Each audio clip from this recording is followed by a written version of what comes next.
The fun fair seems to be coming to town in Shepherd's Bush today. I think there's something really interesting about these fun fairs that pop up in parks, because ultimately all the rides just seem to be a way to hide the caravans.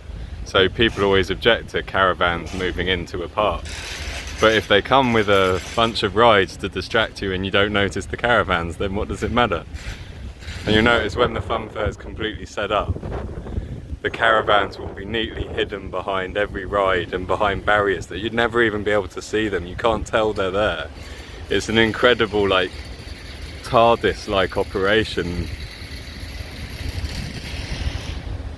I find it really spooky. I imagine secret doorways in fun fairs to other dimensions or to secret worlds.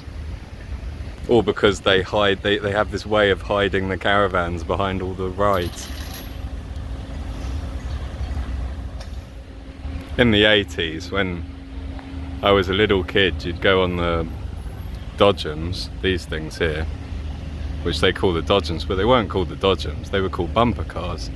And you were meant to deliberately drive into people. I remember the first time I went on them, you just drive around and crash into people.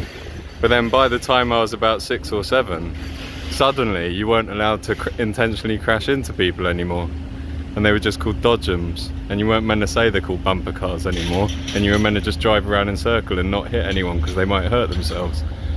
It's a really sad moment in history when bumper cars became Dodgems.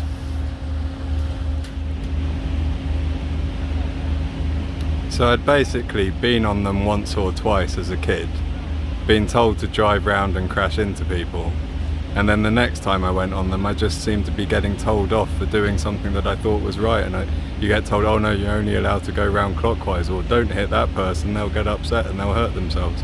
It's like, why did you teach me to do it one way, and then the moment I then use it, I'm told I'm doing it wrong? Good luck guys, I'm madder than you.